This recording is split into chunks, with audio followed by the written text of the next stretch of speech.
மலேசிய இந்திய சமூகத்தை பாதிக்கும் அனைத்து முக்கிய விவகாரங்களையும் இனிமேல் தாமே நேரடியாக மேற்பார்வையிட்டு கவனிப்பதாக பிரதமர் டதஸ்ரீ அன்வார் இப்ராஹிம் அறிவித்துள்ளார். இந்திய சமூகத்தினரிடம் இருந்து பல்வேறு கோரிக்கைகளும் குறைகளும் தொடர்ந்து வந்ததை அடுத்து இந்த முடிவை எடுத்ததாக அவர் தெரிவித்தார். இதுவரை இந்த பொறுப்பை மனிதவள அமைச்சர் ஆர் ரமணன் கவனித்து வந்தாலும் இனி மித்ரா மட்டுமல்லாமல் இந்திய சமூகத்தை சார்ந்த அனைத்து பிரச்சனைகளையும் தாமே நேரடியாக கண்காணிக்கப் போவதாக அன்வார் கூறினார். அதே வேளையில் மித்ரா அமைப்பின் கீழ் அரசால் ஏற்கனவே அங்கீகரிக்கப்பட்ட திட்டங்கள் மற்றும் பொறுப்புகளை அமைச்சர் ரமணன் தொடர்ந்து மேற்கொள்வார் என்றும் அவர் விளக்கினார்.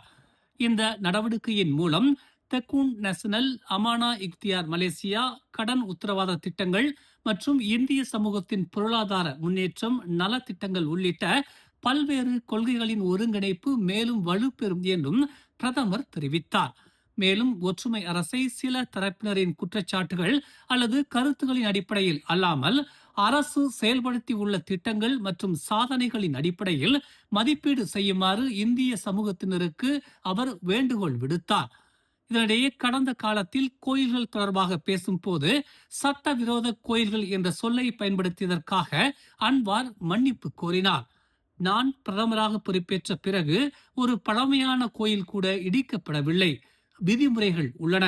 ஒரு கோயிலை சட்ட விரோதம் என்று கூறியிருந்தால் அதற்காக நான் மன்னிப்பு கேட்டுக் கொள்கிறேன். அது தொழில்நுட்ப ரீதியிலான தவறு. அந்த தவறை நான் ஏற்றுக்கொள்கிறேன் என்று அன்வார் தெரிவித்தார். இரு நாடுகளுக்கும் இடையிலான பேச்சுவார்த்தையை தொடர்ந்து மலேசியாவில் உள்ள 5000 ரோஹிங்கியா அகதிகளை திரும்ப பெற்றுக்கொள்ள மியான்மர் ஒப்புக்கொண்டுள்ளதாக பிரதமர் அன்வார் இப்ராஹிம் தெரிவித்துள்ளார். ரோஹிங்கியா அகதிகள் பிரச்சனைக்கு தீர்வு காண்பதற்கான ஒரு ஆரம்ப கட்ட நடவடிக்கை இது என்றும் மலேசியாவில் பொது அமைதியை பேணவும் இது உதவும் என்றும் அன்வார் சுட்டிக்காட்டினார். மக்கள் அவர்களை திருப்பி அனுப்புங்கள் என்கிறார்கள். எங்கே திருப்பி அனுப்புவது? மியான்மர் அவர்களை ஏற்றுக்கொள்ள விரும்பவில்லை என்று அவர் நேற்று சிம்பாங் துரியானில் நடந்த ஒரு மதிய தேநீர் நிகழ்வில் இதனை தெரிவித்தார். அதனால்தான் மியான்மருடன் நல்லுறவு முக்கியமானது. இப்போது அவர்கள் முதலில் 5000 பேரை ஏற்றுக்கொள்ள ஒப்புக்கொண்டுள்ளனர் என்று அன்வார் தெரிவித்தார். இப்பகுதியில் மிகப்பெரிய ரோஹிங்கியா மக்கள் தொகையை கொண்ட நாடுகளில் மலேசியாவும் ஒன்றாகும். அவர்களில் பலர் மியான்மரின் ரக்கைன் மாநிலத்தில் துன்புறுத்தல்களில் இருந்து தப்பி வந்தவர்கள். கடந்த திங்கட்கிழமை பினாங்கு கோலமுடாவில் உள்ள ஒரு குடியிருப்பு பகுதியில் இருந்து வெளியேற்றப்பட்டதாக கூறப்படும் 100க்கும் மேற்பட்ட ரோஹிங்கியா அகதிகள் கோலம்பூரில் உள்ள ஜலான் புக்கிட் பெட்டாலிங்கில் அமைந்துள்ள ஐக்கிய நாடுகள் அகதிகள் உயர் ஆணையர் அலுவலகத்திற்கு வெளியே கூடினர். கோலாலம்பூர் காவல் தலைமையகத்தில் தற்காலிகமாக தங்க வைக்கப்பட்ட பின்னர் அவர்களில் 113 பேர் நேற்று 3 மாநிலங்களுக்கு இடமாற்றம் செய்யப்பட்டதாக காவல்துறை தெரிவித்தது.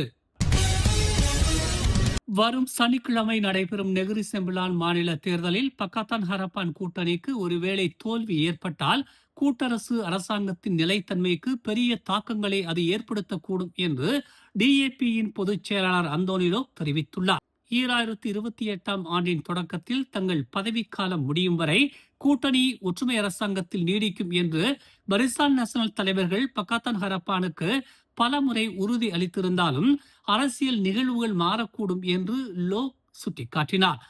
இருப்பினும் என்ன நடக்கும் என்று கணிக்க முடியாது என்பதால் தொடர்ச்சியையும் நிலைத்தன்மையையும் உறுதி செய்வதற்காக பக்காத்தான் ஹரப்பான் வெற்றி பெறுவதில் கவனம் செலுத்தும் என்று அவர் கூறினார்.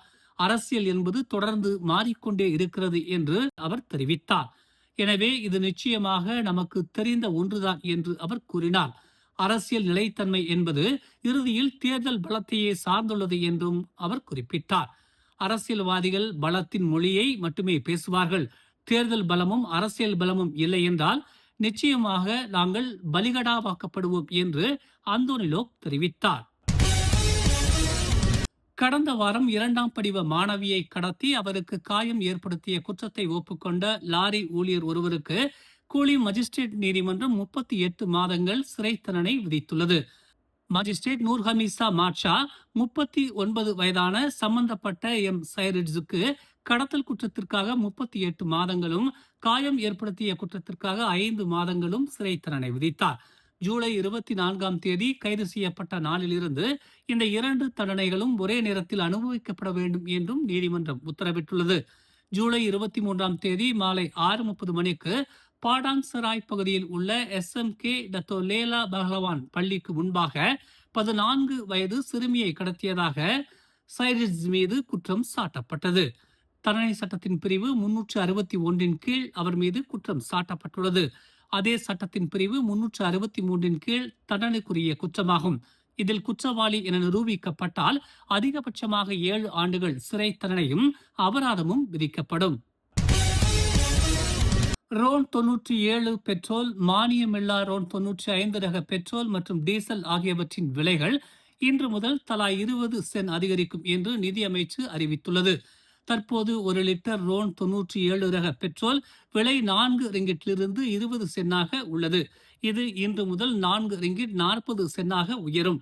அதே சமயம் மானியமில்லா ரோன் 95 ரக பெட்ரோல் விலை 3 ரிங்கிட் 62 சென்டிலிருந்து உயர்ந்து 1 லிட்டர் 3 ரிங்கிட் 82 சென்டாக உயரும். இதற்கிடையில் மானியமில்லா டீசல் விலை 4 ரிங்கிட் 42 சென்டிலிருந்து உயர்ந்து 1 லிட்டர் 4 ரிங்கிட் 62 சென்டாக விற்கப்படும். பூடி 95 திட்டத்தின் கீழ் விற்கப்படும் ரோன் 95 ரக பெட்ரோல் 1 லிட்டர் 1 ரிங்கிட் 99 சென்ட் என்ற விலையில் தொடர்ந்து நீடிக்கும். அதே சமயம் பூடி டீசல் திட்டத்தின் கீழ் டீசல் விலை 1 லிட்டர் 2 ரிங்கிட் 10 சென்ட் என்ற விலையில் நிர்ணயிக்கப்பட்டுள்ளது.